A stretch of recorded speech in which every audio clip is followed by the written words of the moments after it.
5, 4, 3, 2, 1, 0. All engine running. Liftoff. We have a liftoff. This is Two with a... And here's your hosts, Brian and Chris.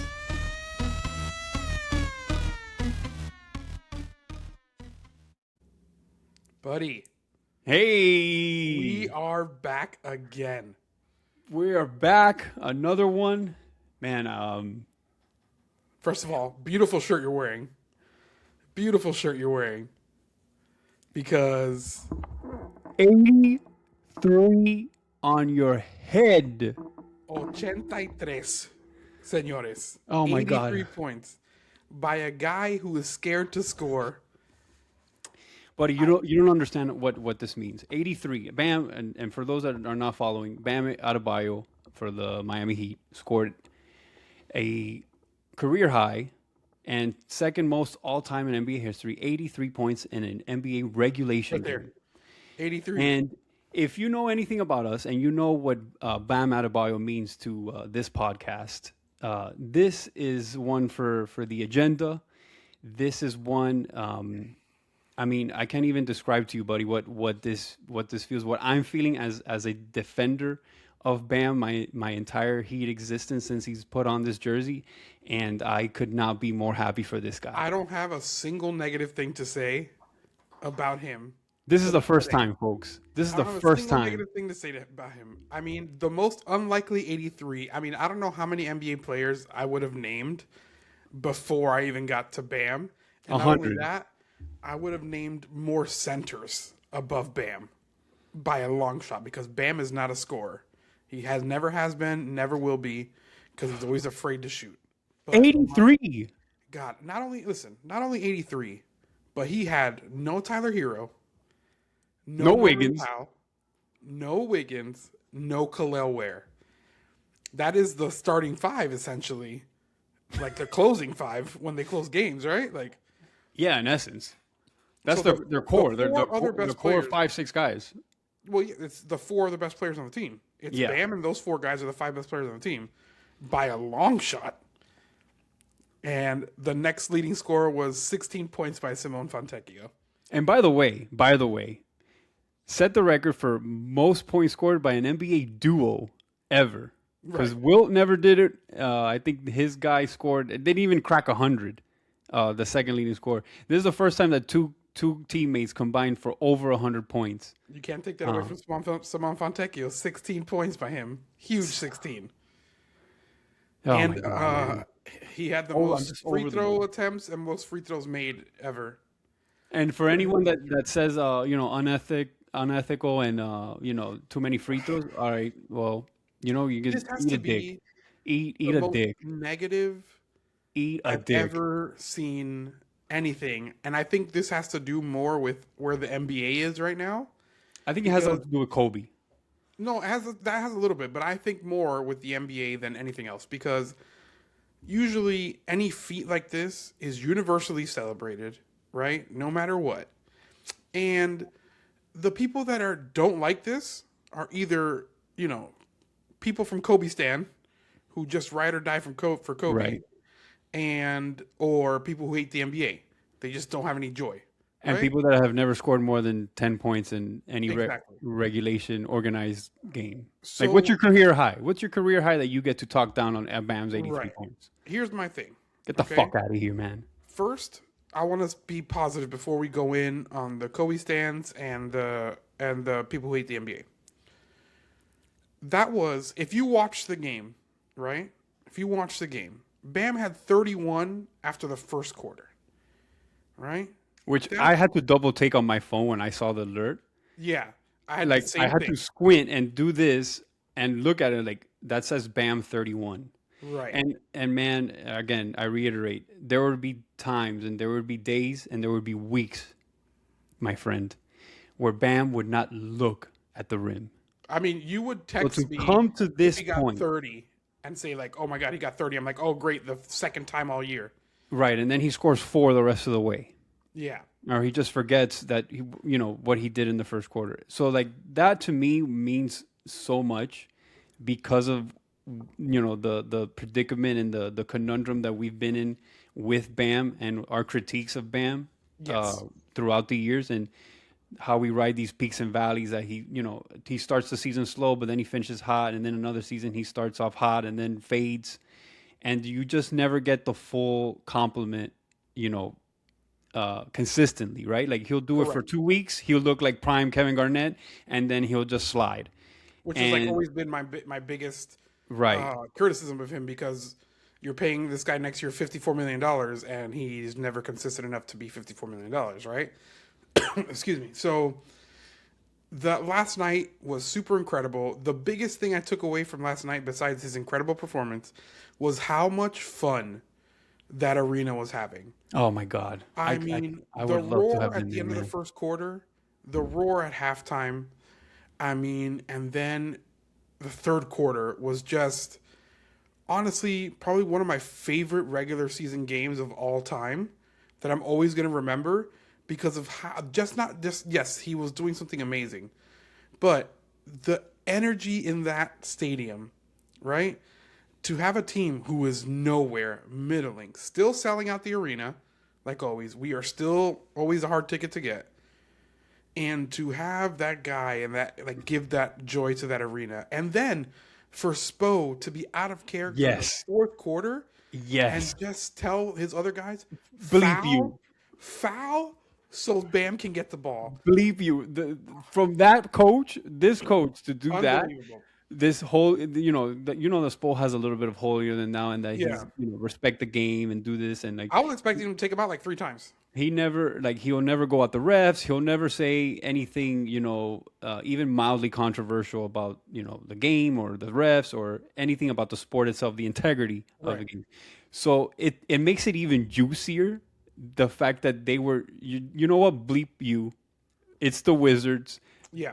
Bam is going off. We're just gonna leave him in, and we're gonna foul you so we can get extra possession, so we can go after this. And I record. want to say, to defend Spo here, is from the haters, is that He doesn't need I anything. don't think Spo would have been that aggressive about doing that if the Wizards didn't all of a sudden in the fourth quarter with like 7 minutes triple left team. decide we're gonna triple team Bam, full court press Bam with 3 guys. And I'm like, where the hell is this coming from? What happened to the first 70 points? Right. You know what I'm saying? Like, Down why are you guys 25. doing this now? So it's like, oh, the last 25, we're not going to let them get anything. Yeah. So- Heaven forbid he sets the record on us, and he did it to you anyways. And it was, and again, the people that are, and we'll tackle each point here. I want to move to the to the point of the free throws, right? Bam is not Kobe Bryant. He's not Donovan Mitchell. He's not any of these perimeter guys. He's okay? not Dame. He's not Devin Booker. He's a center, right? And he averages, you know how many free throws a game he averages? 4. 4.5 free throws a game. And last night he had 43, I think it was. Excuse me. I could not believe how incredible that guy was. And he was like legitimately getting fouled, like getting hacked up and down the court.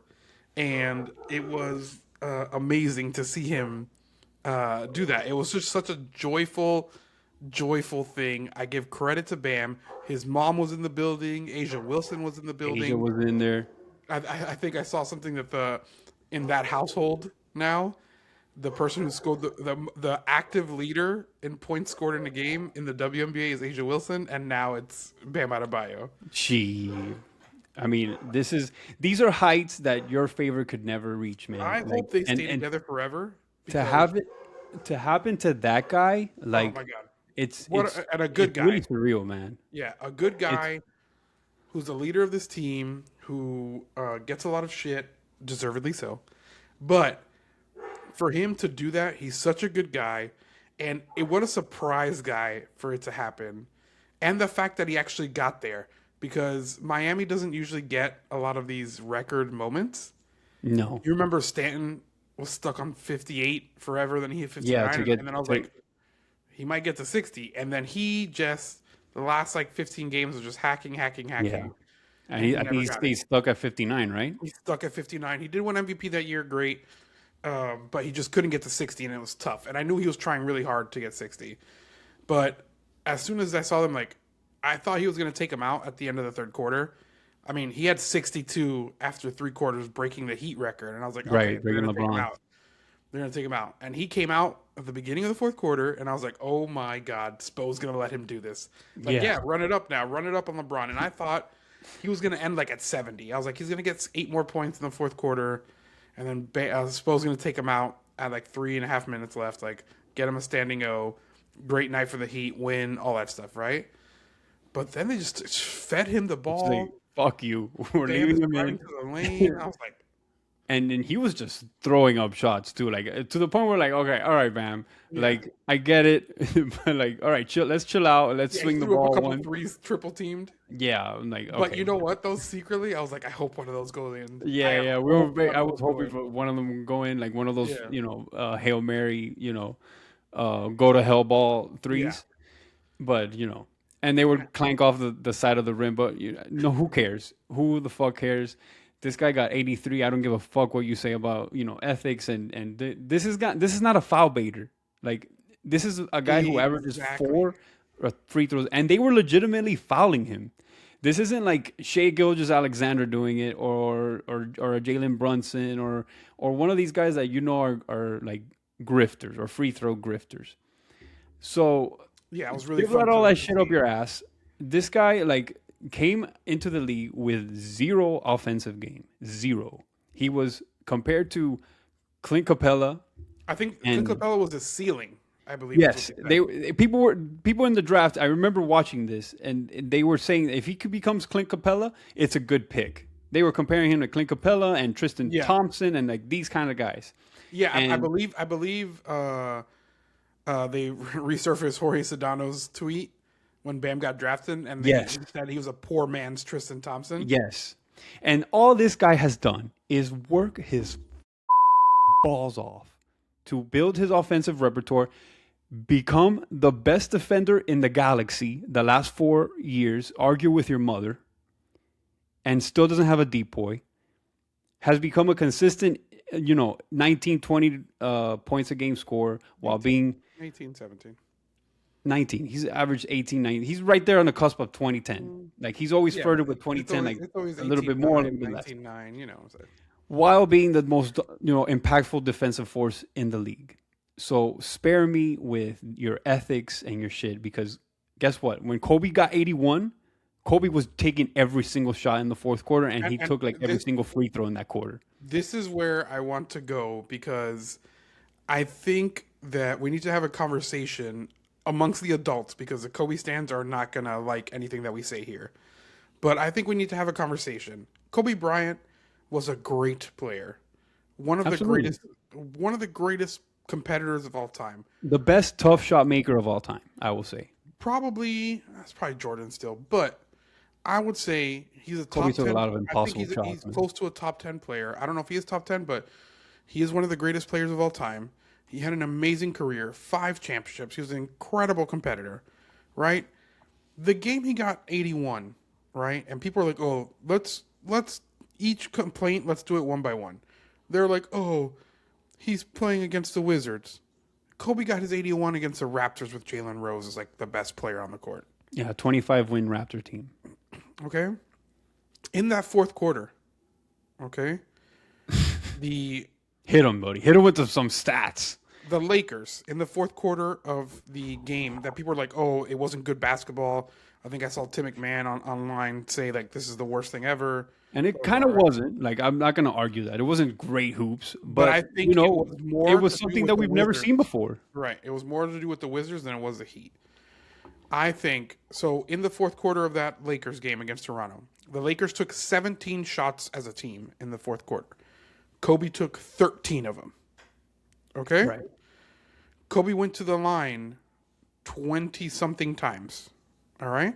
Yes. He also shot 43 field goals to Bam's 46, I believe. 40. I think Bam was at 43 as well. Oh, okay. So then they tied. It's either they tied or Kobe had 46, something like that. But they had right around the same shots. Bam is a center.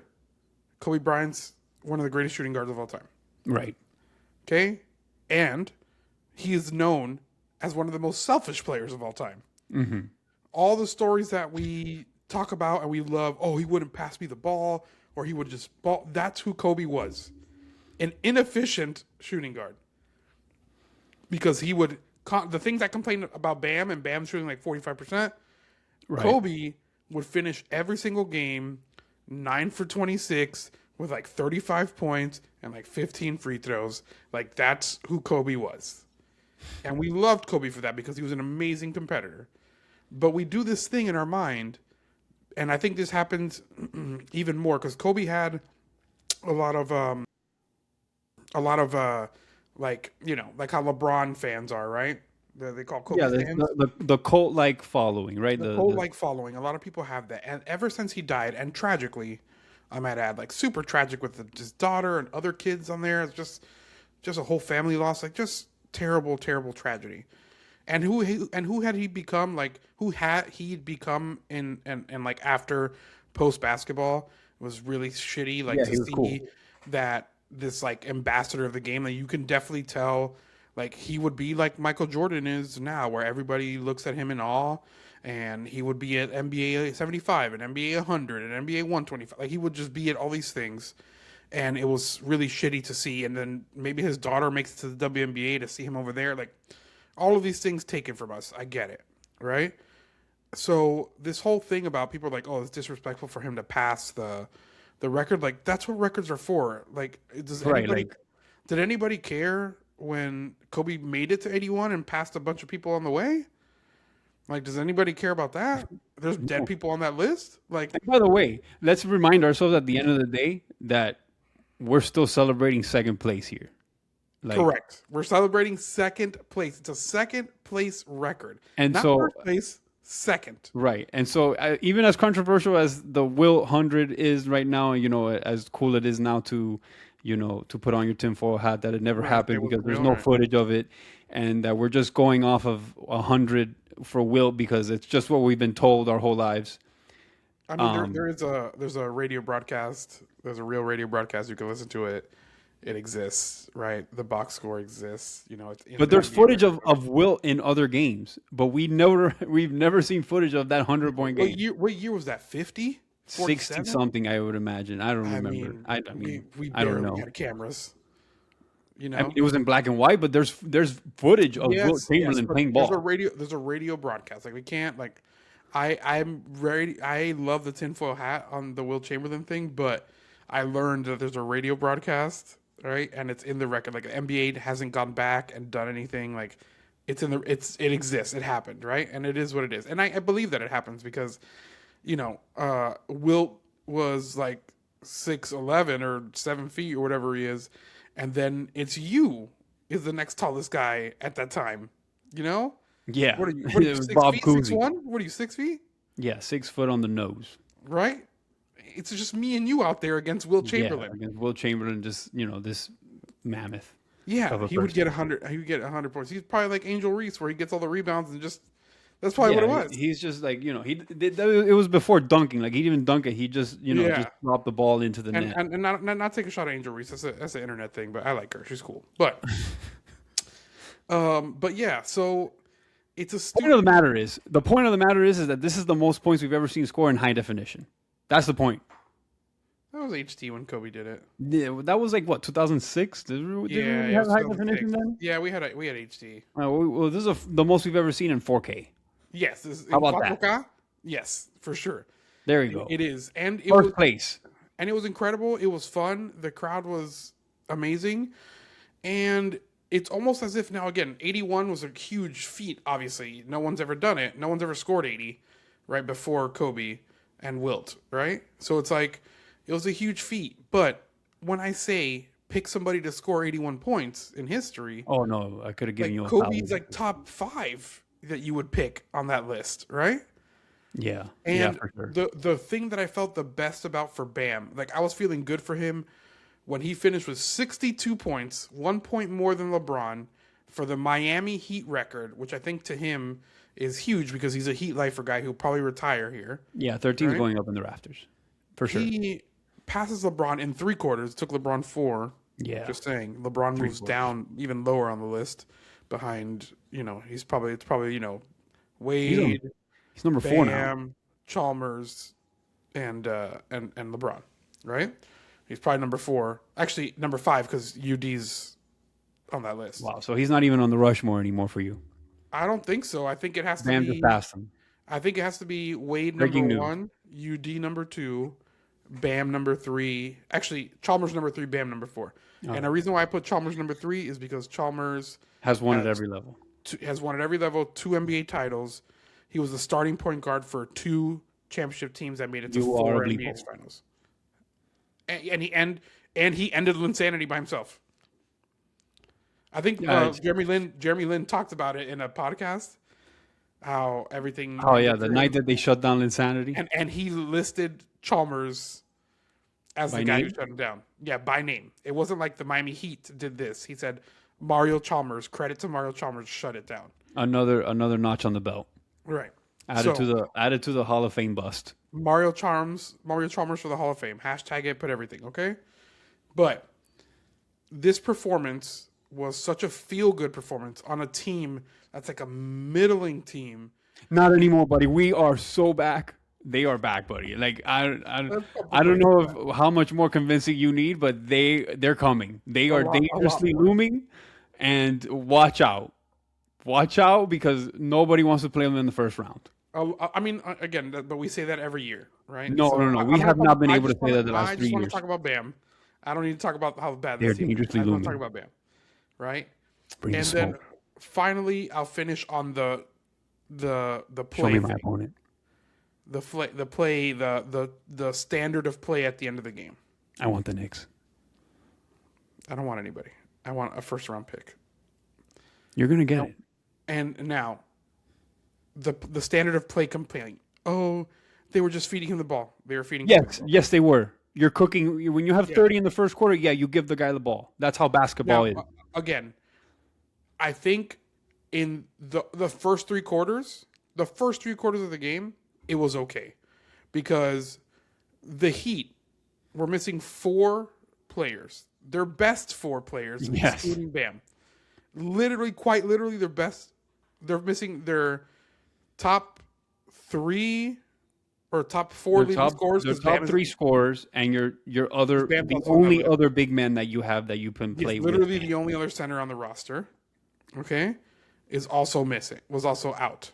Okay, Tyler Hero just had back-to-back 30-something point games against the Pistons, and then who was it before? and the Hornets. And the Hornets, the hottest team in basketball. The up and coming Hornets. I love how we called them the hottest team in basketball, and the Heat immediately beat them right after that. I mean, the fact that we've said that, hey, we saw Charlotte on the schedule and we're like, that's a big game. I don't think I've ever said that in ever. No, in the history of our lives, that's never been a big. Since what? Since Purple Shirt Guy? Yeah, it was an incredible game. Oh, Purple That Shirt was Guy. 10 years ago. Oh my god, what a game! Look it up, guys, if you don't know. The Purple Shirt game for D Wade. But on the state of play, if you're going to be mad at anybody, be mad at the Wizards. When did this coach decide? The coach was okay letting Bam get to 70. Okay, because he played the 3 quarters normally. Bam had 43 at half. At halftime, you don't come out and say 43 at the half, yeah. he had 43. You don't come out and say, "Hey guys, let's Can we guard double him?" Bam." No, you let him get to 70, and then all of a sudden you're like, "Wait a second, I don't want to be the coach that gives up 80." Now they're triple teaming Bam every chance they get. Okay, and the Heat are. I think that's what pissed Spo off. That little thing, because Spo's a psychopath and he just needs something to make him upset. He goes, "Nah, okay, no problem." Then he just starts yelling, "Hey!" at everybody, Fontecchio, Yakushonis. Like he just starts yelling, "Hey, you foul somebody so we can get the ball and stop the clock," as if we're trying to win the game. We're already up by like 35. Right? And he's like, no. They're triple teaming Bam. You foul everybody, and I want Bam to get shots. The best part about all of that is Spo using a challenge to get to reverse the charge call. When Spo has historically never challenged a single call in his life, it's only this year that he's finally doing it. Yeah. And for him to do it in that moment, with the stakes and the record thing going on. Like, okay, that let me know. Okay, Spo is not fucking around. Spo is all in on this. Good. Also, I've never seen him. This is not a drill. I never seen him coach more than a minute, 35 seconds with a smile on his face, because he's only smiled twice in his whole life, which was the 2 championships that he won, and he smiled because we won at the end, pretty handily in like the last games, right? Like it was our championship, so that's the only times he smiled. He smiled in 2012, taking LeBron and Wade and Bosh out and hugging them, right? And then he smiled when we won Game 7, right? And then he smiled tonight, or last night, with Bam scoring 83 points. Like, it was just an incredible sight. Like, so out of pocket for this team, and I loved it. They were finally a fun team to watch for the first time in like 3 years. They've been fun for like the last 2 weeks. First time in 3 years. Just you can win 5, whatever. I'm telling you, they're dangerously looming. We do that every year. We get into the play-in, and then what happens? We lose in the first but there's round, no and then we play-in get this year. pick 17, and then we There's get no nobody. play-in this Instead of year. The missing out on play-in- Cooper Flag. Bam told us that there's no play-in this year, and I believe him. Bam showed you last night that he is not going back to the play-in. Okay, but is he going to go back to being Bam when the other guys are healthy and he's just scared to shoot? If the next game he puts up 6 points, then you can come back on here and tell me, you know what, Christian, you were wrong. If he doesn't put up 30, I'm saying he's a bleep hole. If he scores 29. The most diabolical thing now is that now you're going to hold this 83 against him. Is like, what happened? He put up 32. What the fuck? That's the point of Bam. And again, I don't want to be negative at all, because he had an incredible achievement, an NBA achievement, not just a Miami Heat thing. It was incredible. One of the best basketball games I've ever seen in my life. To be able to say that I watched Kobe do 81, I've watched Bam do 83. I watched Kobe's last game. He scored 60 in his last ever game, which was the most Kobe Bryant thing ever. Right. You want to talk about go to hell ball too? Like, yeah. Come on. To watch Wade's retirement tour to win the 3 against the Warriors. Like that's the triple-double in his last game. Triple-double in the last game. And the triple-double, the last assist was to UD, a UD jumper that we've seen for 20 years. Like, incredible, right? So Bam has had that game. It's so damn joyful, and I want everybody to stop hating on this guy. It's one of the most incredible achievements. We won't see it like in our lifetimes. We've seen elite scorers get to 70 and just 70. Like Dame had 71. Nobody remembers. Nobody cares. We've seen Book do it. Yeah. We've seen who else has done it? Damian Lillard scored 71. Lillard has done it. Has Joker done it? I think Joker. No, I think his career high is 56. I think. Okay, I know there's a handful of guys that have touched 70. It's only a few. It's like 6 or 7 guys. Maybe. And by the way, like if we're keeping it a buck here, Bam really could have got 90. Like, I think there was a few shots where like, okay, that's a little bit wileando, and had he gotten maybe just a little bit better of a shot, like, or made a few more free throws, like we're talking about 90 here, man. A lot of free throws at the end. I don't know if that had to do with nerves or he was gassed because he played a ton of minutes. I mean, another thing is just the stamina that you need to be able to do that for that.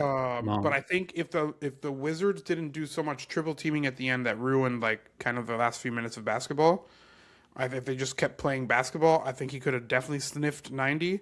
And I mean, if he would have gotten to 90 with like any sort of time left on the clock, like I mean, it was just one of the fun things about the game was like, all right, this is the best performance ever. You go quarter by quarter, 31 points by Bam, the most by a Heat player in a quarter ever. You're like, wow, Bam, that's awesome. And then you're like, okay, he's going to end the half with 35, right? 43. Then he ends the half with 43. You're like, oh my God, this is pretty big. And he's going to get a 50 piece. I was like, yeah, I thought he was going to end with like 50, 55. At the end of the third quarter, he passes LeBron for the Heat all-time record in a game, right? You're like, this is incredible, right? I thought he wasn't coming back in. Spo surprised me with Bam coming back in. I thought he was going to take him out too. I thought he was going to take him out when he tied it. That too. Fiorentino thought. Eric Reed thought. Shout out to him. That they were taking. Shout out to Eric Reed and Ed My Reed. goat. So they thought they were going to take him out when he tied it, right?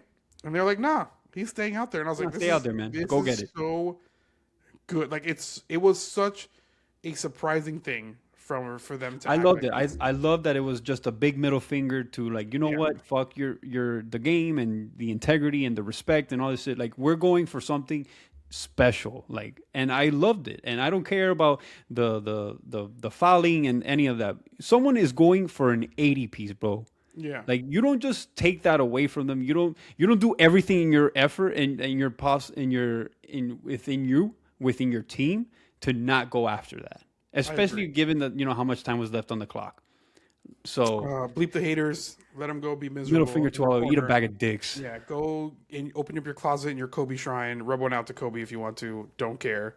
Bam, 83. Hat tip. We're not wearing any Forever. hats. Salute to you. Forever. And second most points all time in the NBA. And probably one of the best basketball games I've ever watched in my life. So shout out to you, sir. Shout out to BAMba Mentality. Wow, you're going to piss off all the Kobe stands. Now I said today that whenever I throw something away in the garbage can, I'm just gonna yell out "Bam." That's true. Kids might yell out Bam now. I'm gonna yell out "Bam." Because And, little kids who see Bam. By the way, Can't argue. also, this is 83. also not gonna. This is not gonna help the game either. Like we're gonna get more Wembys now in like 10 or 15 years because. And they won't touch it. Wemby's already destroying basketball by being 7'15" and can handle the ball like a guard or whatever. Right, but we don't know how long that's gonna last. Right. Nonetheless. But this is also still, gonna Still make won't touch it. more centers want to be like Bam. Now, I do want to move. I want to stay with the Heat for a second because we also had some news before this game, a couple days before this game come out, that the Charlotte Hornets were sending a 2026 second round pick to the Miami Heat This crock of garbage. for the Terry Rozier issue. This, by all reports, is not mandated by the league, even though it is. Right? This was Tell me something you're the guilty Hornets- without telling me you're guilty. Right. The Hornets did this. Now, the report that came out after this news dropped was that there is going to be no resolution to this issue. That second round pick was the resolution. NBA considers the matter closed. Like, that's all the Heat got for it. Adam Silver. Just listen to me for a second. Everybody quiet down. Yeah, like, let's chill out. Adam Silver is the worst,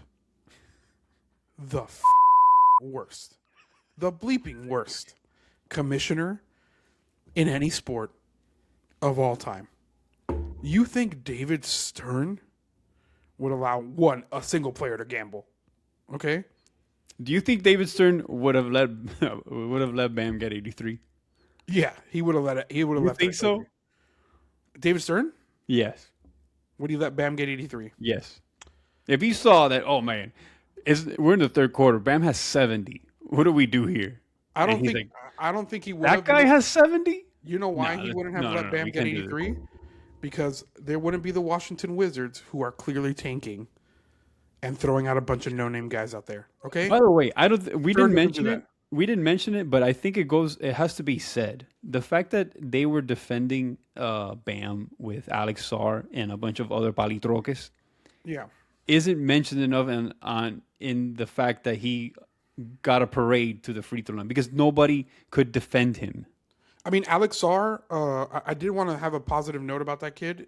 Scored really, really well. I think he still has obviously a lot to learn, and he's like a little skinny Yes. for me. But this is like the new body type, like the Kevin Durant started that, right? But he's like Wemby skinny, you know? Bam is going to go right through you. Yes, Bam's a strong boy. He's gonna go right through that guy, Okay, right? so there you have But it. he scored very well, Alex Sarr. I think he's a very good prospect. I think if he had Heat culture, he would probably be incredible. But going back to this second round pick, this Adam Silver. I'm not even gonna call him as my name. This fucking cue ball, okay? He's fucking lizard man. That's what he is. He is a lizard man. He is a reptilian. With no spine whatsoever. You again. I know we've talked about this before, and I just want to be quick on it. We've mentioned it many times. You knew, you investigated Terry Rozier. There are text messages of Terry Rozier saying he's going to come out of games. By the way, I'm sorry to cut you off. Isn't it the wildest thing that Terry Rozier chose to come onto Twitter and the first thing that he tweeted, after all of this, was him defending himself of him not getting this chick courtside tickets to games. Because Of all the things that you can come out and defend yourself for, that's the thing you choose, my dog? obviously he can't really talk about it because he's after like real jail time here, right? Come on, dog.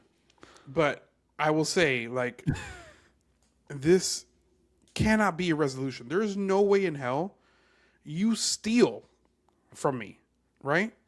Can you imagine if someone stole something from your house? I don't know, your Rolex, your $30,000 Rolex, right? Right. Then you found out, right, that your coworker knew that person stole your Rolex, right? Uh-huh. The coworker knew that was a thief, and he stole your Rolex. It's a thief. Right? I would expect a friend would tell me. Right. Your coworker did not tell you shit. Okay. The boss knew. That's a bad coworker. That this guy was a thief.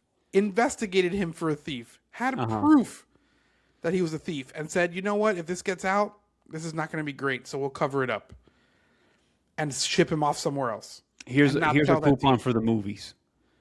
And then a year later, after the resolution that the boss said is, why don't you go buy Christian to go get a Seiko, a Barbie watch, and they send you a Barbie watch back and say, here you go. Sorry you went through that. Even Steven, and no admission. We're good. Nothing to see here. Admission of guilt. Unbelievable, that guy. I mean, I can't anymore. And again, if this was any other team, I would react the same way. You cannot have a guy that is throwing games and you investigated him be available to trade to anybody. He should have been suspended on the spot. Yeah. What I'm looking forward to the most is the Heat use a second round pick and they draft some maniac who drives teams crazy for the next 6 years. I hope so. I hope that second round pick is, a Jimmy Butler type of player that exceeds, like, you know what I'm saying? Like, that's all we can hope for at this point. That they scout someone and they find the next, random Heat guy that just infuriates you. Jokic was a second round pick. Yeah, I mean, it's not out of the realm of possibility. Yeah, but you know what? Shove it in your ass, lizard man. We're tired of you. I hate them. And you got shafted. And you know what? I think in a sick, twisted, karmic kind of way, they actually deserved it for making the deal in the first place. And yes, we hated that deal. It's the worst trade in the history of the franchise, and it's not particularly close. And that's just kind of what you get. You play stupid games, you win stupid prizes, and they won a fucking stupid prize. I agree. So it is what it is, buddy. We got to eat it. We're going to draft some maniac in the second round, and hopefully Jokic part two. That guy becomes, Caleb Martin or something. So, and I will stay on this topic of like shitty commissioners and shitty governing bodies. Where we'll put the Adam Silver right there with crooked FIFA and crooked NCAA. They're right up there. They're all in the same pool together. I've got another one. I've got American-owned Formula One, and I know you don't watch Formula One. Dun dun dun. But Formula One is back. Okay, they had their first race in Australia this past weekend. Okay, what you need to know is that there's brand new regulations. So all these cars are new. We don't know who's good. We don't know who's bad. All brand new cars. The problem with the regulations, as it's been coming out with testing and everything, is these cars are very complicated. Okay, they are hybrid engines that require battery and they need a charge and all these things are very complicated. So they haven't gone full electric yet. No, they have a Formula E that's full electric, and is Tesla in there? No. It's like still real teams, right? No, like still real manufacturers and stuff. Is there any rumblings that Tesla might get into this game? No, I don't think so. I don't think they'll ever will. These people, again, these are the smartest engineers in the world. It's not people who make, Minecraft regular ass cars, right? Yeah, they don't do that shit. But okay, all right, fair enough. Formula One has changed the regulations. What you need to know, right, and anybody like any casual fan needs to know, is that the cars are slower than they On were purpose. last year. Why would I they don't do know, that in a sport where going fast is is the what key. you do?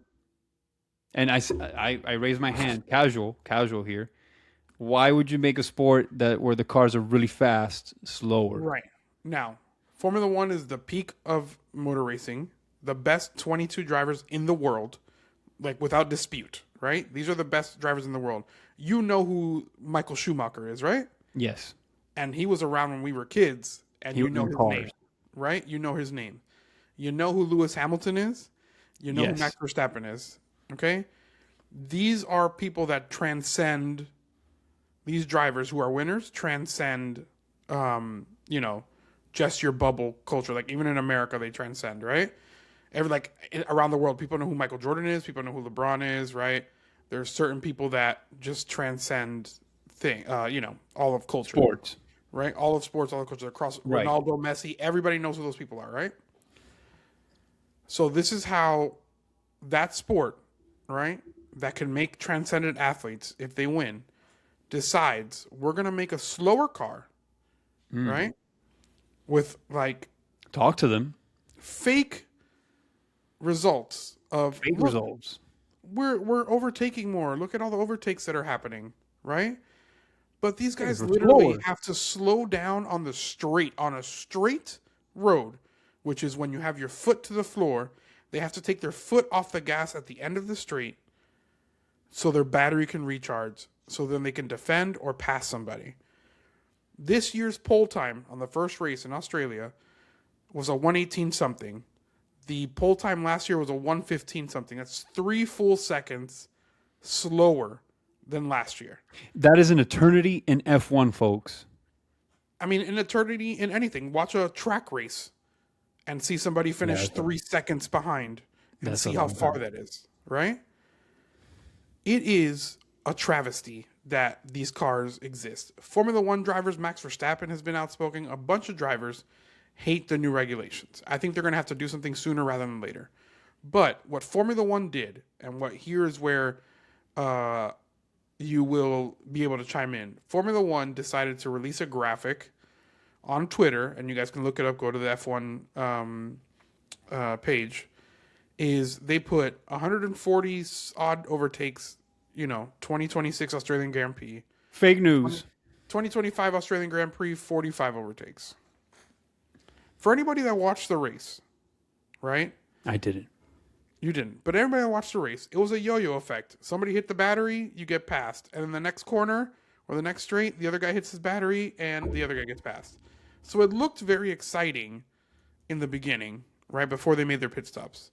But it doesn't matter. They put that graphic up. What everybody did, all the fans did, was say, your regulations suck. These are fake stats. Okay? People said, this is a stupid stat. It's fake because of how the race actually went. Real F1 fans out here posting their displeasure of the sport that they love, right? Passionate fans.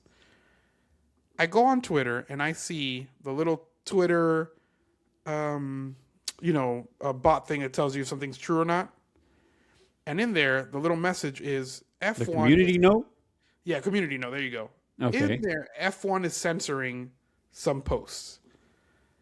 And then if you go and click to see the censored posts, Corruption is afoot.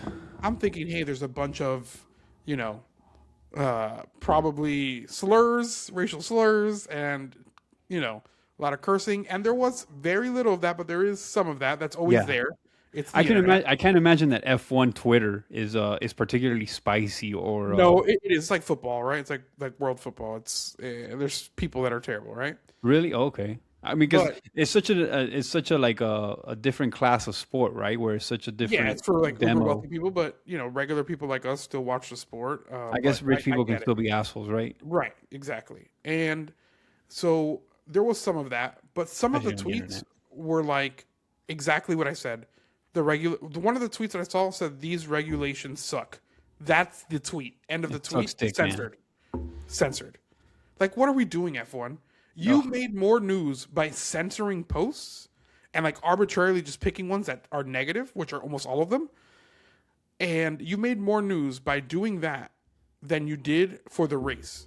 No one's talking about the race now. Everybody's talking about how you are censoring the fans and censoring the fans over nonsense, not the fans going after somebody. Like somebody makes a mistake and then like they get death threats and stuff like that because the internet's terrible. No, that's not what's happening. They're literally just saying the new regulations. We don't like you. We don't like this. All right. That's it. That's all they're saying. That's enough. And you're censoring that. What a horrible look for F1. But again, these are the same people that go, we'll race in Saudi Arabia, we'll race in Qatar, we'll race in Abu Dhabi, whatever. Don't really care about what's going on. Just give us the checks, right? So you hate to see it, man. It's just, can you imagine Adam Silver right now with his low popularity starting to censor Twitter? I can. What do you think would happen in America? Do you think Stephen A. Smith is going to let that happen? Stephen A. Smith. I mean, I could give a shit about what Stephen A. But you know what I'm saying. He's like, he's a bag of farts, anyways. But I understand what you're saying in the macro, right? Like it's just a bad look overall when you start censoring stuff that people are saying not so nice things about you in a time where valid criticisms, by the way, not like valid criticism where I mean, I'm a casual again.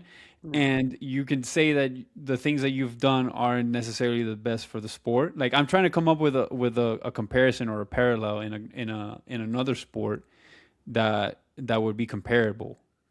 I think is that like I don't know, like in the NFL, like you can only pass the ball 25 times a game or something like that. Like there's a limiting factor to how you can operate. What it is baseball. Baseball added the rule of the extra base runner. Right? Okay, like the ghost runner thing. Right, and people hated it. And then they decided that it's only going to happen in the extra innings, I think it is. Right, but it wasn't like it was an impediment on the sport, right? Where you're saying is where they're making cars slower and they're making it's like a game within the game, but to the detriment of the sport. Like you're not optimizing the car because you're limiting the car in certain ways because you have to preserve battery or whatever the fuck. Correct. But my thing is, whenever a sport makes a change, there's no story out there about baseball censoring fans for complaining about the extra base runner. There is still the baseball is now doing challenges, right? Yeah, about for like every pitch now. Right? They're doing balls and strikes. There's people who don't like it. They're purists, right? Mainly the whites. We want human error. Probably another McCann brother or something out there is still catching and saying that this is not good baseball, right? But none of those commissioners that make changes like that have ever censored fans. Ever in the history of anything censored fans. Yeah. And F1 is actively censoring your voice as if they're, USSR, Soviet Union dictatorship. Right, like this is like they're Mussolini out there. You know what I'm saying?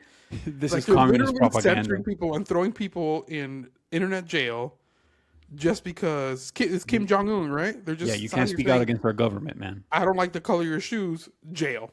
Like the like Parks and Rec, straight to jail. Overcooked fish, straight to jail. Undercooked fish, straight to jail. Right? Like that's what they're doing, and it's fucking insane that.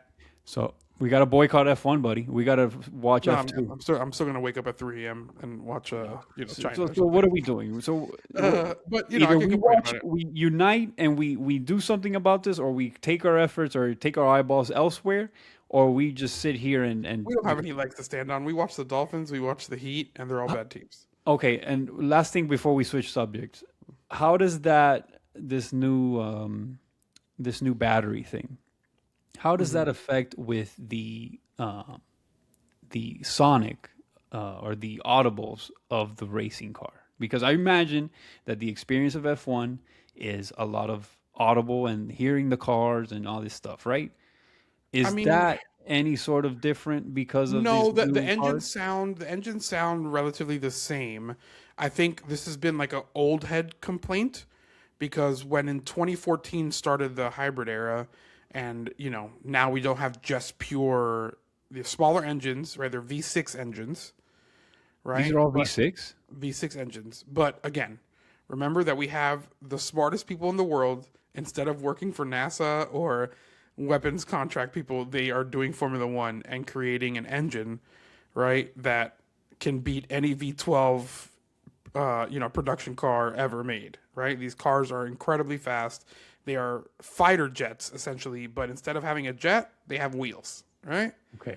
These are incredible. They pull out an amazing amount of power.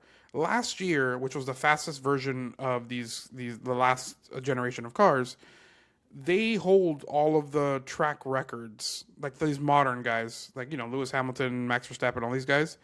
In the last 10 years, they're the ones who set all the track records at every track they've ever raced at because the cars are so fast. Faster than Michael Schumacher's V10s that everybody loves. Those cars, everybody loves those. These cars are faster because technology is better and these guys are smarter, right? Since that time, people have complained about the sound of those engines. To me, I haven't been watching since 1997, the cars are still pretty loud, but they're not, Okay, so it's negligible at this point. It's not like this is something. There's 12 years of this now. They're not. Everybody's used to the engine. Like, there's no complaint about that. It's just complaining about the racing, right? And again, you're never going to please everybody because the last generation of cars, people complained because the cars were too wide and they were ground effect cars, meaning that they worked mostly off of the aerodynamics of the car.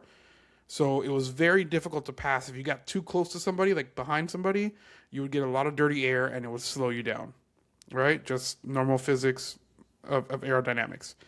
Now they've come back to like an engine era, meaning whoever makes the best engine is probably going to have the best car, right? That's where we're at, which is a little bit more fun because there's not that many engine manufacturers. So like Mercedes has a Mercedes team, but also McLaren buys Mercedes engines and somebody else buys Mercedes engines, right? Now we're, in a competition of who can develop the best car because the engines are generally the same, right? So it's kind of nice, but they fucking ruined it by making the cars 3 seconds slower. Yeah, I mean that I can't imagine for any purist or for anyone that likes racing, if you have a slower car, like that's better for the sport. Like, sorry, that's a hard sell, man.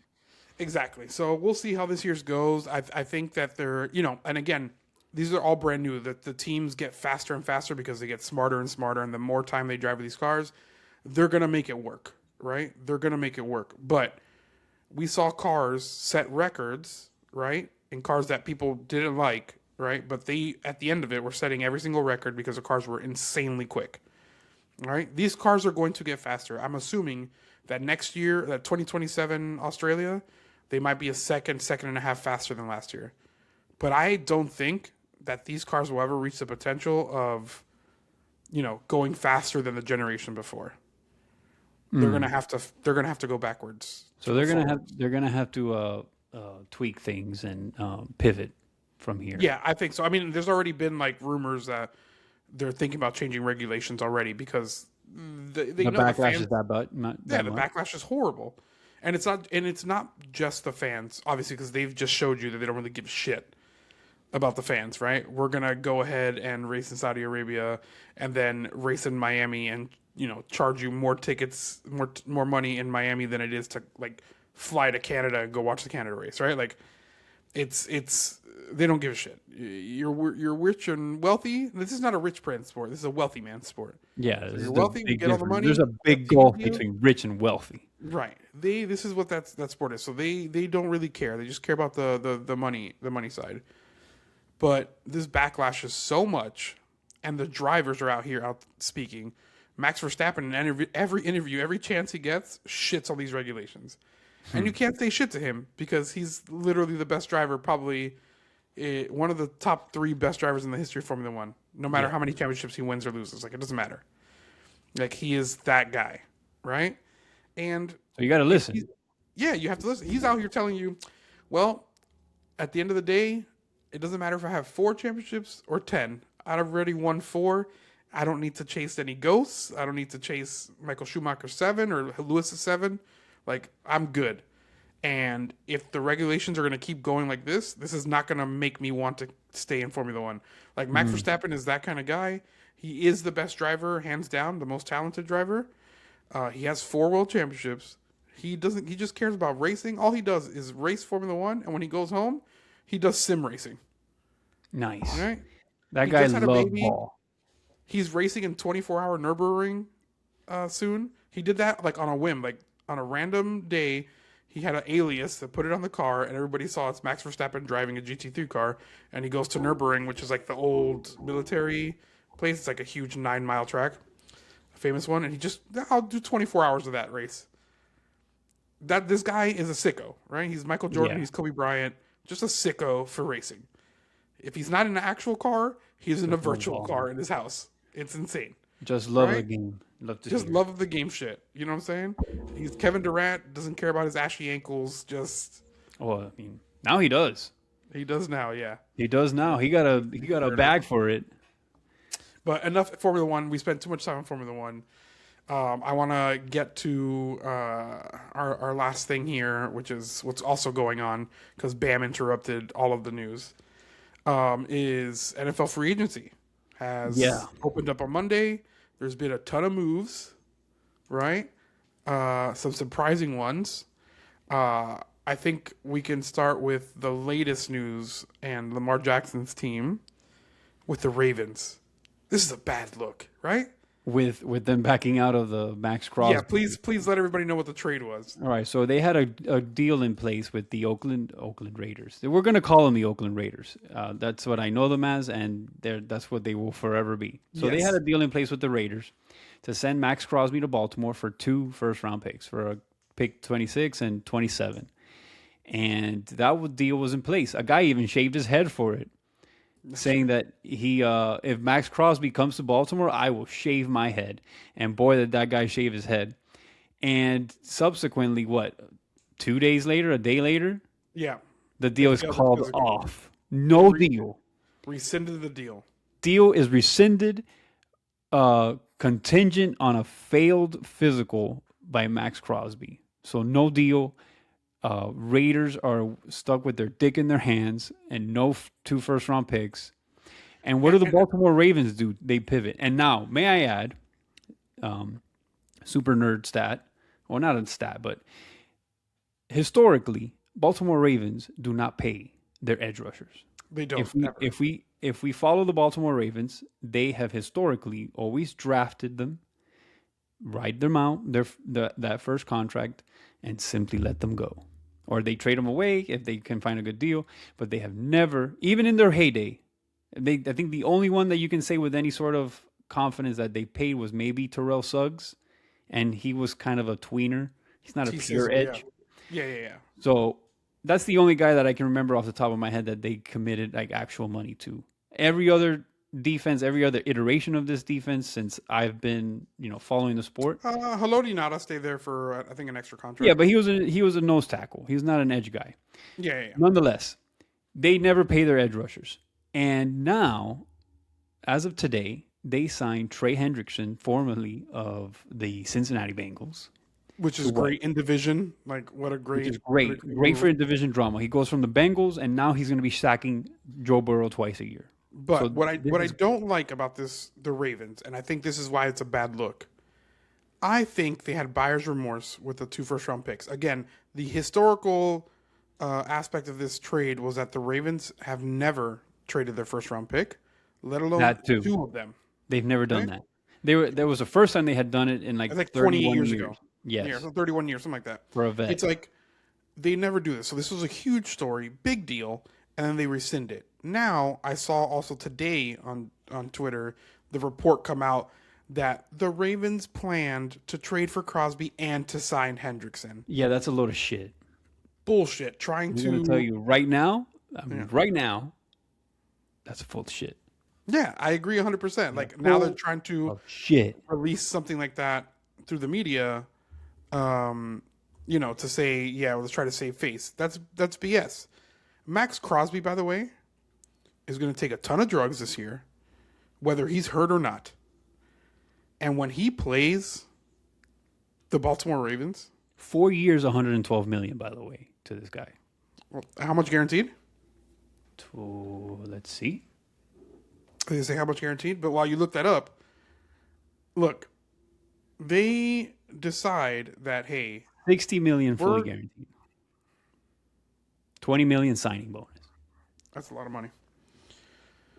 But again, the Ravens, you backed out of this deal. Like, just own up to it. Say, like, we have buyer's remorse. 2 first-round picks is a lot. And it's something I have my barber's a Raiders guy through and through. And I told him last season, or at the end of the season, like, hey, trade Max Crosby. You guys need so much. Trade Max Crosby. Right? And you get 2 first-round picks for a watch. I'm sure Raiders fans were excited about it, too. Yeah. I mean, you got two first-round picks for Max. Like, that's huge. Micah Parsons-esque, Yeah, it's huge. And he deserves it. He's a great pass rusher. Right?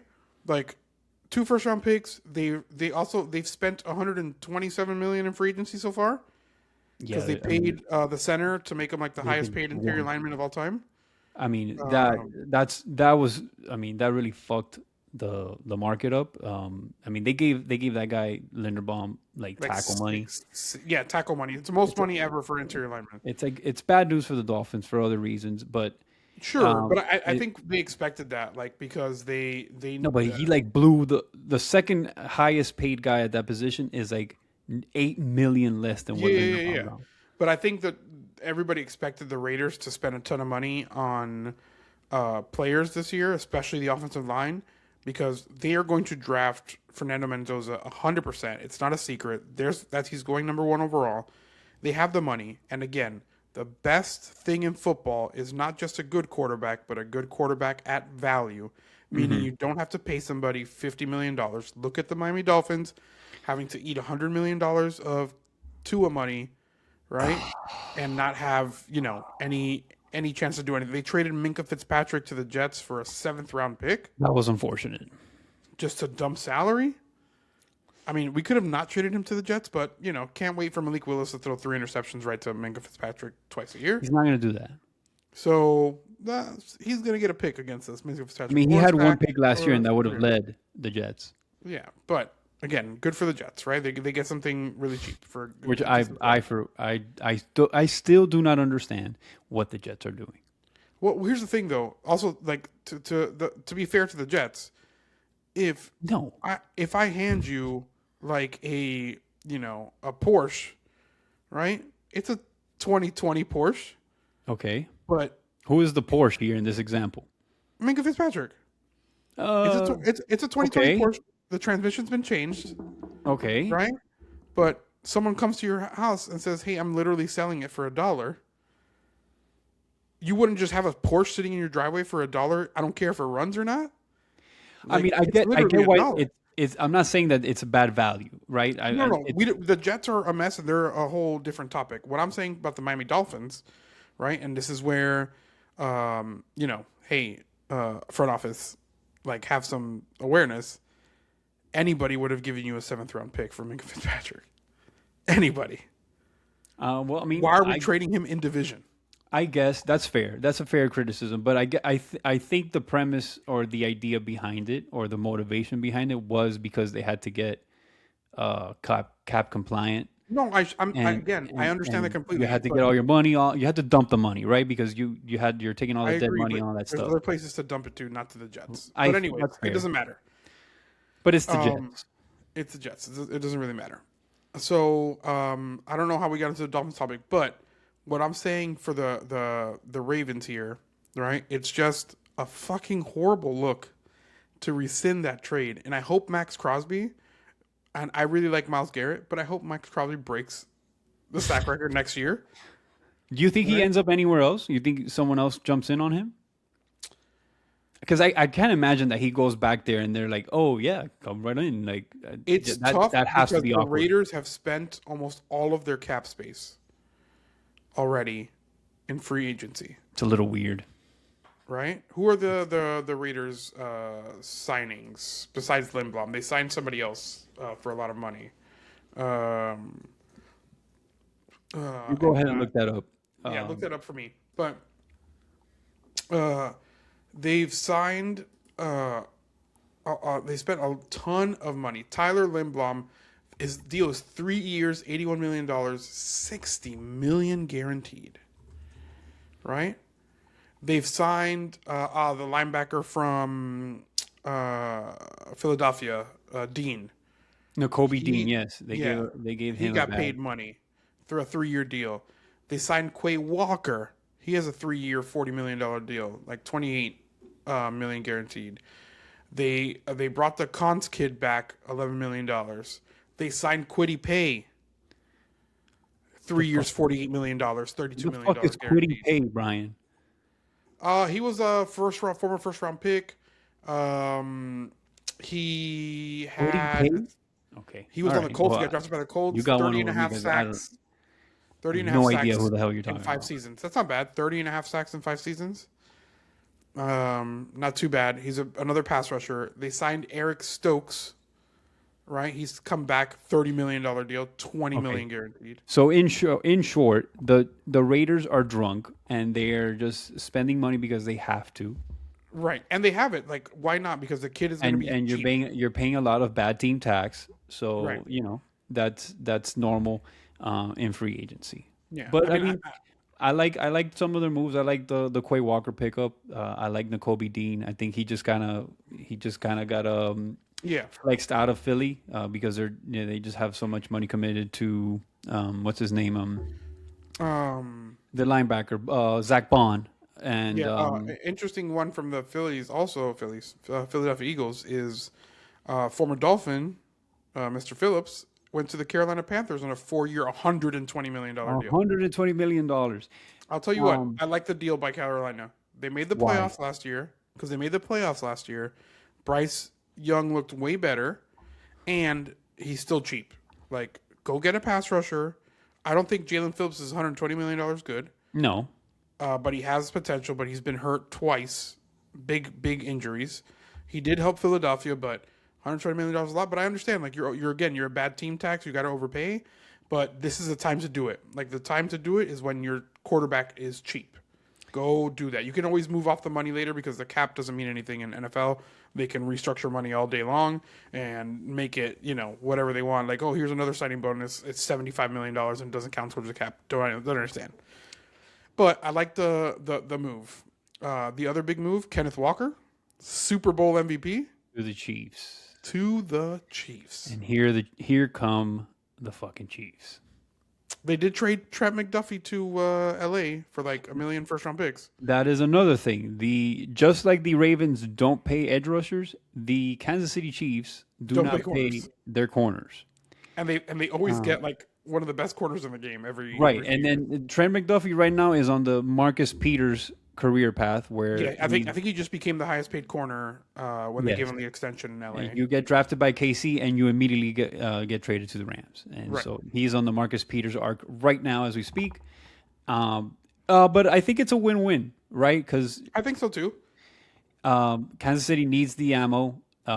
Rams are clearly in a window right now, and you saw on display, their weaknesses, that having a true number one guy in that secondary. And so, this is the go for a move. They've been the last few years, they've been in the bottom of the league in cash spent in that defense. So it makes perfect sense. You got your high price guy, go get him. He's your dog. He's your number one. He's your alpha.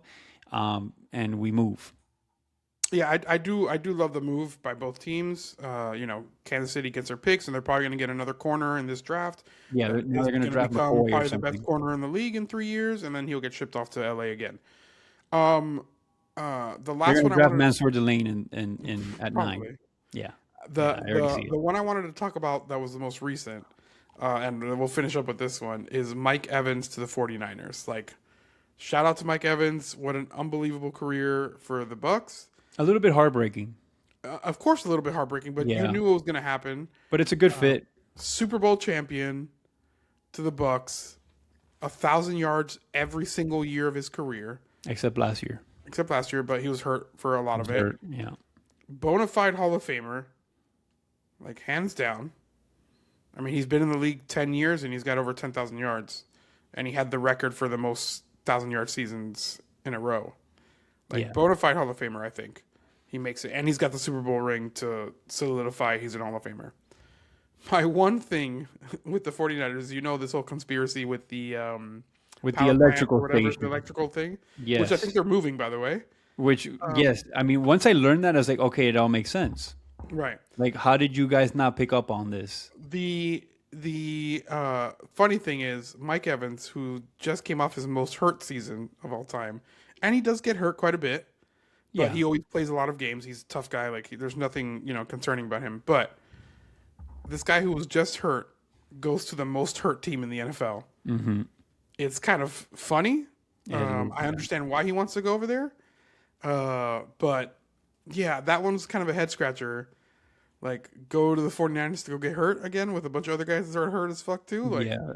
I mean, schematically, it's a good fit. Like he gives of them a lot course, of what they need. Brandon Ayuk is out the door. right.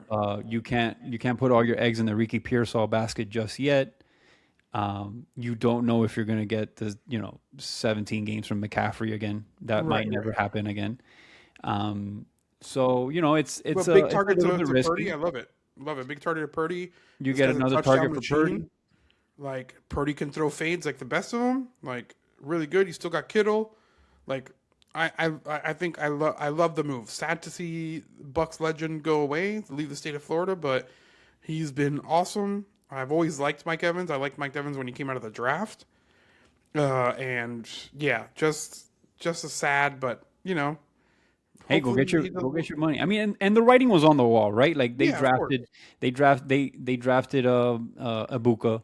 right. They had Jalen McMillan. You're paying Chris Godwin. Like the writing was a little bit on the wall. Like there's only so much money you can commit to that room. So it's sad. You would hope that they would work something out, maybe like a 1 or 2 year deal, but ultimately, a better fit or better situation with a little bit more money, made its way and won out. And it is what it is. But he's still going to be an all-time Buck, and he's still going to. Yeah, of course. Shout out to Mike Evans. And we can finish on our team. That's the worst team on the planet. No, Malik Willis Not is anymore. now the quarterback of the team. We talked about Minka Fitzpatrick getting traded. I forgot who else got traded and who else all got right. let So go. I want your honest, distilled, sober, not off the rails, not off the hinges. I hate this team. 26 years. Blah blah blah. We've already done that. What is your real opinion on this signing, on them signing Malik Willis? Again, I can't put all that to the side because it's always hard to put all that to the side. Distill all because of that. Suspend I all that don't- for 1 second and just They tell don't make me. me feel anything anymore. But Suspend all that for a second. the Malik Willis money makes sense because it's like the Justin Fields contract. I get it. But I am always of the opinion that those guys over there in the NFL know a lot more than me. Mm-hmm. And if Malik Willis was as good as everybody says he is, he would be starting for the Green Bay Packers or he would be starting for another team. Because this same guy got beat out by Will Levis Yes, he did. on the Tennessee Titans. Okay. But we've also learned that Tennessee, given what Malik Willis has done the last few years, we can assume that Tennessee was a tire fire. No, and it is. We still see it is because you have somebody. Cam Ward, I think, is way Cam more Ward talented. is infinitely more, not infinitely, but is a very talented quarterback. Clear, more talented quarterback than Malik Willis. And you saw the struggles. Right, and it's not his fault, and it sucks to the offensive line. Whatever, I Yes. get it. But again, I if love the somebody move. like that saw Malik Willis in Tennessee and says that guy's a starting quarterback. Again, even Justin Fields came out of college to be a starting quarterback. He didn't have that out of college either, right? Like he didn't have that great this guy is a can't miss prospect or No, a I mean that first-round was a terrible prospect. QB class. But he has tools. He has traits. I'm not saying he doesn't have tools, but Mm-hmm. I this is one of those times where I go, I trust the NFL here, right? Which is like he didn't start for a reason. And he only has 4 games played, I think, in the history of the Green Bay Packers. Granted, Right. I think they won 3 of them. Yes. But again, the Miami Dolphins, this is just a Band-Aid. Okay? Because the Miami Dolphins, and this is where all the 26 years and stuff come in, I don't care about a mediocre quarterback. We've had a bunch of mediocre quarterbacks. We've had a bunch of high first-round picks, and we've missed on every single one with, the exception of, I don't know, who's the best first-round pick we've had? Dan Marino. No, I'm saying, in the last quarter century. best first round pick, like overall, like at any position. You can say Jake Long. He was number 1 overall pick. Well, He got played hurt. for over 10 years in the league. Ronnie Brown, Ronnie Brown was pretty good, but again, not Ricky Williams. They gave up 2 first round picks for Ricky No, we Williams. didn't draft him though. We didn't draft him. We didn't draft him, but yes, we gave up a draft capital for him. But do you see how far back we're going, and how bad the team has been, and how many first round picks, and the highest pick that we've had since Jake Long was Deion Jordan, and then at 5 at Tua, and then Jalen Waddle was 6. None of those guys, one of them just hurt your franchise for the next 5 years. Well, not just this year. It's more than just this year. Because you have to take the bad medicine this year, right? With the Tua thing, like you take the bad you're medicine. taking medicine for 2 years. It's $99 million. Fine, but next year you're gonna have a bunch of money anyways that you won't know what to do with. No, you're not still. Like, you're still missing. That's the problem. It's $99 million. It's not anything small. They can split it up 2 ways. They eat $63 million this year and like 30 something next year, or they can eat 51 this year and like 47. Right. But it's $47 million is a ton of money. We just saw the Raiders spend 120 something million. So the Dolphins are eating like 85% of what the Raiders spent on a bajillion players, right? Right. That's where it hurts. And to me, this franchise, and again, I told you this when Tua got drafted. If you're going to take a quarterback at number 5 overall, this franchise needs a Dan Marino. This franchise needs a top 3 quarterback in the entire league. This is not a thing where it's like we get an okay quarterback, we get a Ryan Tannehill, we get one of those guys. I get that. You need to hit on a guy. Malik Willis. This is them taking a swing. I don't think it's more of a swing. I think it's a Band-Aid. I don't think it's a Band-Aid. I think it is a swing. And okay, let me see. Let me tell you something. Go ahead. There is zero downside to this, right? I agree. There's zero downside because if he ends up being okay, he's ultra athletic. He has a good. He's literally all the things that this fan base bitched about for 6 years that Tua was not. He is athletic. He is mobile. He has a big arm. He can hunt explosive plays. Great. If he sucks and let's say he turns into Tennessee Malik Willis and he doesn't pan out and this whole thing mushroom clouds. And they win 4 games or whatever, and it turns out, hey, man, this guy wasn't good. Guess what? You still have a first-round pick and a QB-loaded class this coming year. Or next year, I should say. Next year, yes. And if it works out, okay, great. You have a good quarterback on a cheap deal. He's making like bottom third of the league money for a starter. He's the least paid quarterback for anyone who's on a second contract. He's only making more money than the guys that are still on their rookie deals. That's it. So you have a cost-effective quarterback, and you're taking a swing of the bat. What have you and I bitched about the last 2 times that we've been hoodwinked by this franchise with a quarterback? We spent 7 years on Tannehill and 6 years at Tua. And now that everything is all behind us now that we can close the chapter on the Tua thing, that is 13 years that we spent on 2 quarterbacks. And throughout the entire time, we were questioning ourselves, is this the guy? And what the Dolphins never did in those 13 years was take swings of the bat. Was, hey, we have a guy.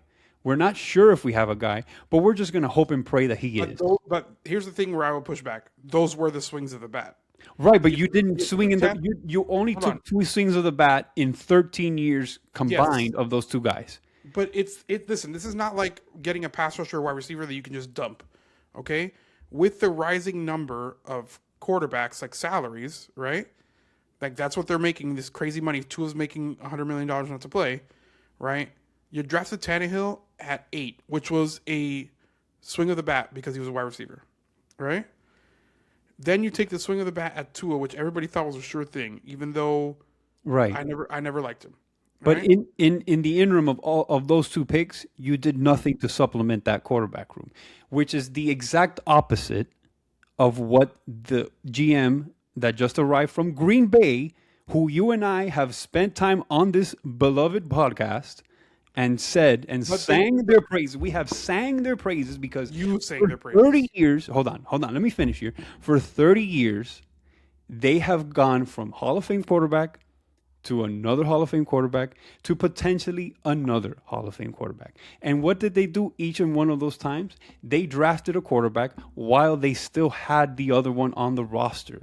They had Brett Favre, Hall of Famer. That guy wasn't a part of that. Well, whatever. He comes from that line of thinking, that philosophy. He's indoctrinated with that line of thinking because he was there for 20 some odd years. He was there for Aaron. And they drafted Aaron coming off of MVP years, drafted Jordan Love. And now you think that they're by not them doing getting that though. They're not doing that. that's exactly what they're doing. No, they're not. Christian, you're making comparisons as if like this is exactly it. They had a Hall of Fame quarterback every time. And Right. at the end of the Hall of Fame quarterback's career, which they knew they were going to let finish, they drafted a quarterback. And again, they drafted a quarterback, never the number one quarterback in the draft or anything like that. They drafted a developmental quarterback. Right. This is revisionist history that Aaron Rodgers ended This up is being not one of the revisionist biggest- history. This is Hold on what a they second. did. I understand a second. He didn't do anything. Okay. Well, he comes from that line of thinking. You drafted Aaron Rodgers, right? Aaron Rodgers was not the number one quarterback. You drafted a project and it worked. And he ended up being one of the best quarterbacks Right. of all time. Right? It wasn't him that did it, by the way. He was not the GM when that happened. He was there when it happened, though. Okay, great. You were also there. I was at the game 7 where Chris Bosh was hitting Okay, but he's coming. threes. I didn't get anything in the box score. Okay. He's literally coming from the team with whose philosophy and ethos is this that. is where I need to pump the brakes on you. We do this. I'm every not single pumping the time. brakes. I'm simply telling you where the philosophy is coming from. I don't care about the philosophy. You can't sit here and say, "Oh, it's going to work 100%." Malik Willis No, is gonna be absolutely great. not. No, it doesn't matter. It's been 26 years of this nonsense. I don't give a shit about whether or not, oh, the guy's philosophy is good. Who cares?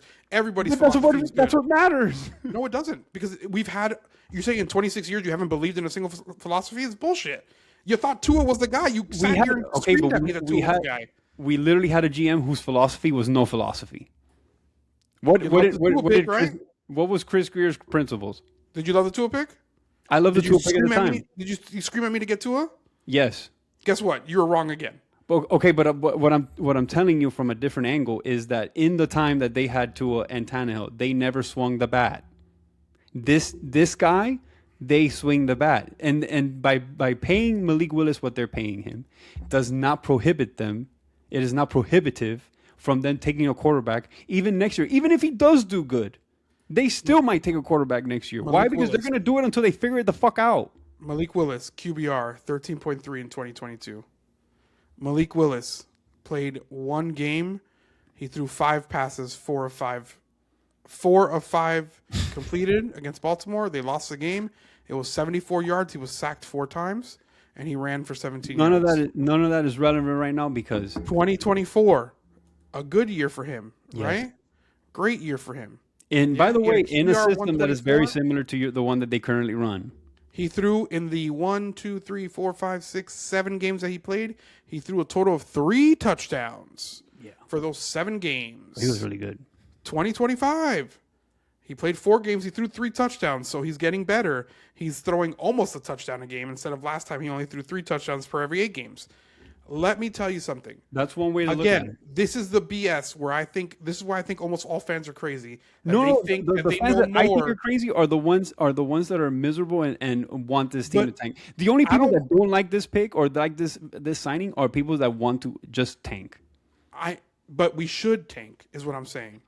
Name me all the 26 years, you Name guys me have all been, the teams that have successfully tanked and then gone on to be successful. Name them. almost every NFL team ever. Every NFL team. The Okay, let's NFL go- is not the NBA and it's not baseball. Okay, the NFL has a strict policy. If you're bad, you get good immediately. Right or wrong? If you get a quarterback, the Giants were bad. They got Eli Manning. They get 2 Super Bowls. Right? Am I correct? Yes. Yeah. Did that happen? Uh-huh. The Eagles were bad. Right? Uh-huh. The Eagles were bad. They got Carson Wentz. Uh-huh. They go to a Super Bowl. The Right? Eagles have had more quarterbacks than any But I other team. understand. You get bad. The Patriots, awful. Yeah. You get good players, pick high, and now you get to the Super Bowl. San Francisco 49ers. Who did they get 6 Super Bowls with? I understand, but I'm saying right now is their example. They were just bad for 2 seasons, right? But they were get bad a because they were quarterback. bad. Right. They fixed the team through the draft.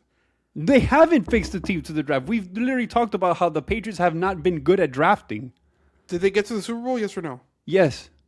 Okay, there you go. I don't want to hear anything that they haven't Okay, fixed the team. You found the quarterback and you go. So the last... You can't say that the NFL, like, oh, name me a team. Literally almost all of them. None of them. Literally none of them. The team that just won the Super Bowl, how did they get their quarterback? What team? The team that the just Seahawks? won the Super Bowl. Oh, yeah. Who did they get? Did they tank to get him? No. No, right? And when the Patriots it's win more the Super Bowl often every year, what did they do? Jesus Did Christ. they tank?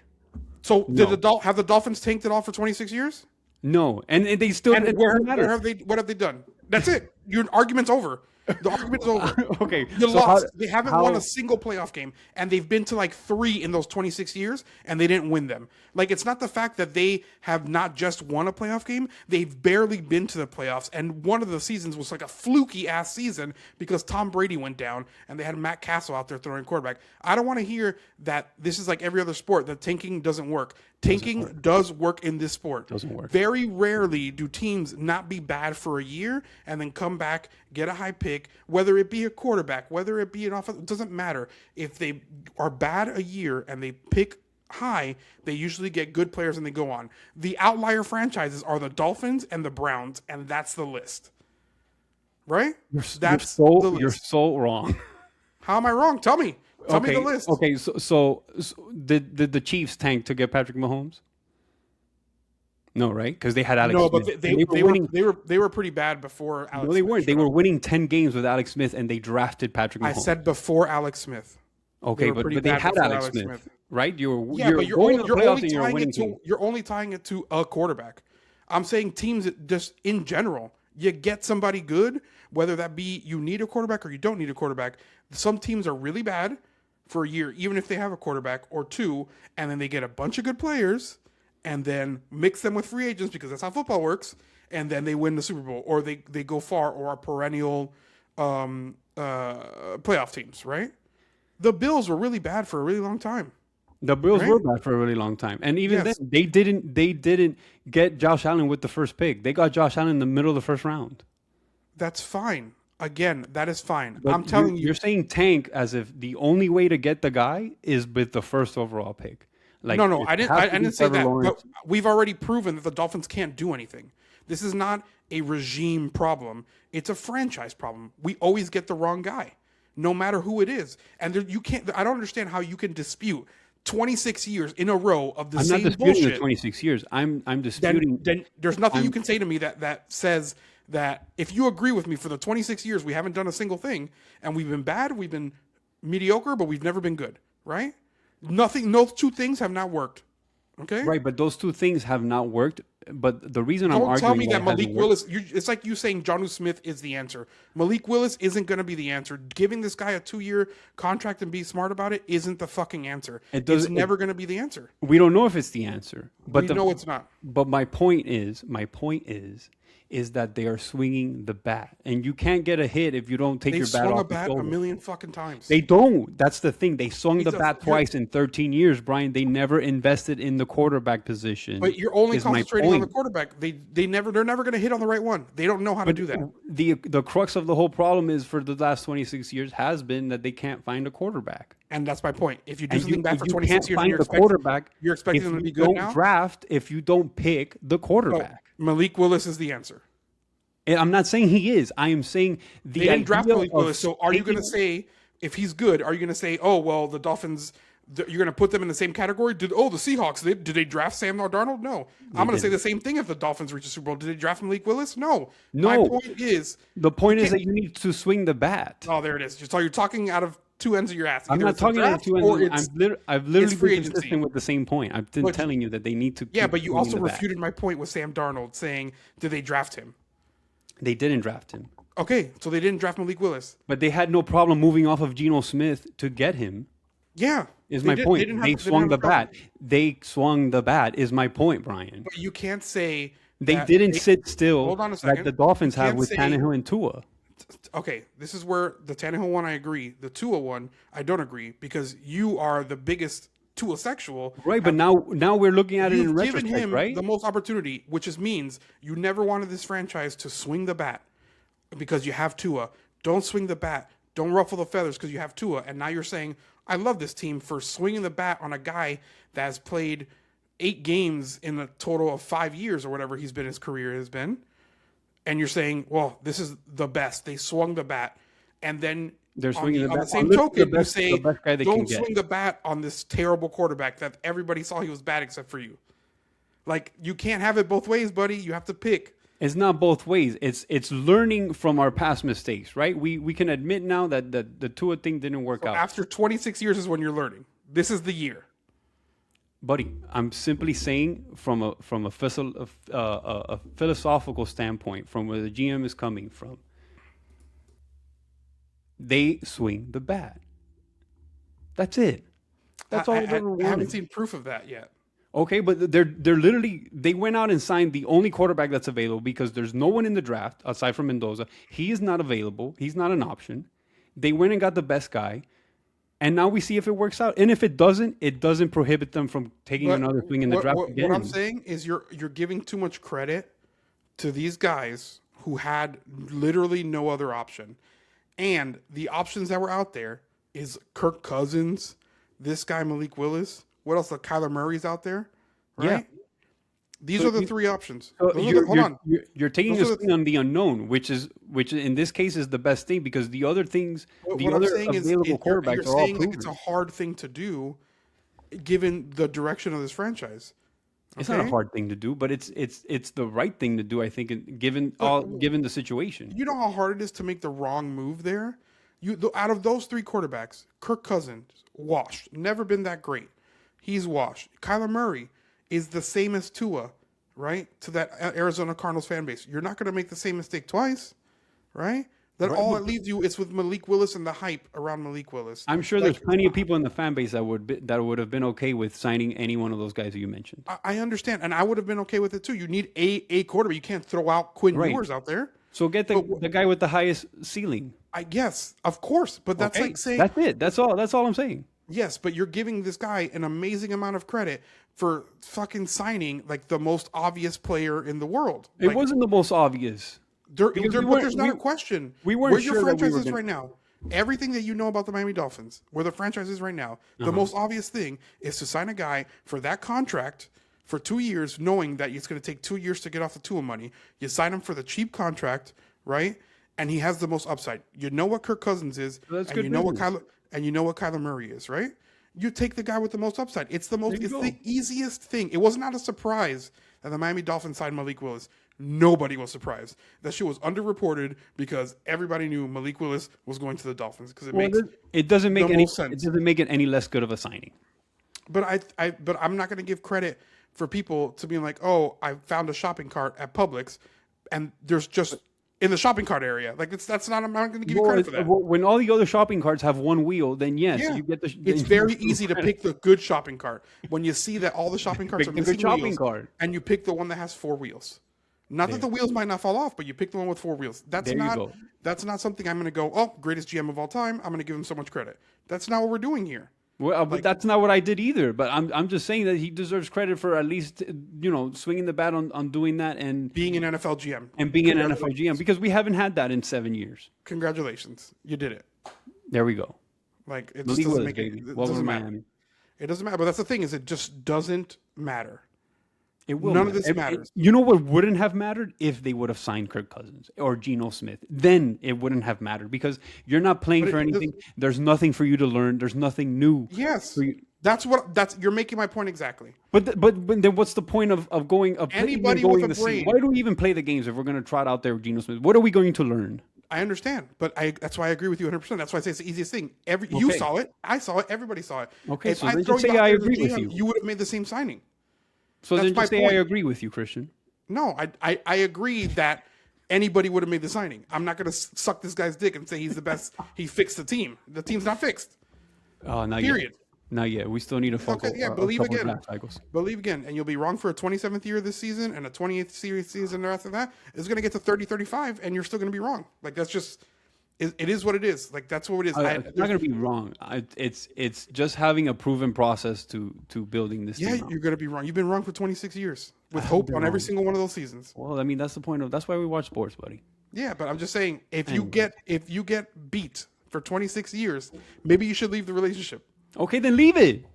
I did. I don't care anymore. Okay, great. Then I don't want to hear anything from you the rest of the year going Dolphins. No, well, you want me to criticize every other team and not the Dolphins? Yes.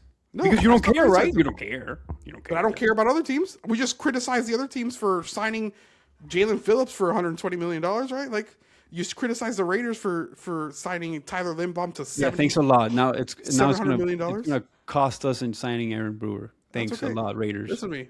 The Dolphins have a great team. They have Jalen Waddle, they have Devon Achane, and they have Paul. pieces. They have Paul. Patrick Paul. That guy's big, man. I saw that guy up close in the draft party a few years back. He's big. Yeah, I mean, it's a big guy. Listen, it's Malik. I think this is Malik Willis's greatest chance. Yeah. In his entire career, even counting his Tennessee years, because he's never had any of this. You have a serviceable wide receiver in Jalen Waddle, like above average wide receiver. You have above average running back, like a really good running back, right? Yeah. And he's literally anti-Tua. You've got Paul, like, you know.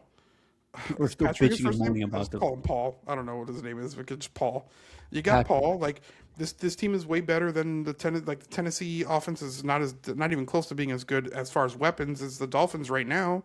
Right, there you go. He has his best chance to succeed, but like here's the thing: slow down with that hopium, buddy. You're peddling something. No, it's just the Dolphins are going to do the thing where if they win 7 games like they won this year, and they win 7 games again.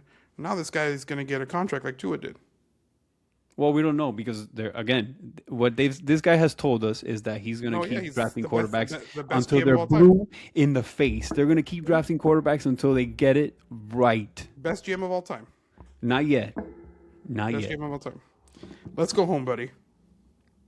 That's it. That's all you got. We're done. Are we petering out here? We talked about an hour and a half. We spent way too much time on the Dolphins. We're petering out. I'm glad I accept your apology that you're wrong. It's all good. Well, we're not wrong. When Malik Willis leads us to 9 wins, we'll see. You're the Washington Generals, where every time you think you're going to win against the Harlem Globetrotters, spoiler alert, you're not going to win.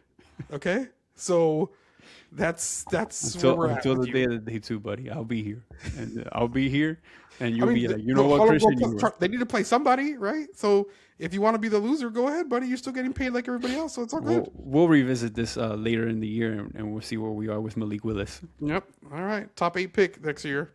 And hey, man. We're going to draft some guy that doesn't have a maybe they hip. get Darian Mensah from UM, and then, then our problems are solved. Oh, my God. That guy's probably not an NFL quarterback, though. No, we'll see. I mean, he's all right, buddy. We had fun. It was great. I had fun. I can't wait to argue with you some more. World Baseball Classic is going on right now, and we're going to talk about it in a special episode. We're gonna keep yammering on World the Baseball WBC. Classic. Hell yeah! Tune in, Santo guys. Domingo, República Dominicana. Spoiler alert: we're gonna win. Vamos. Later, buddy. Later.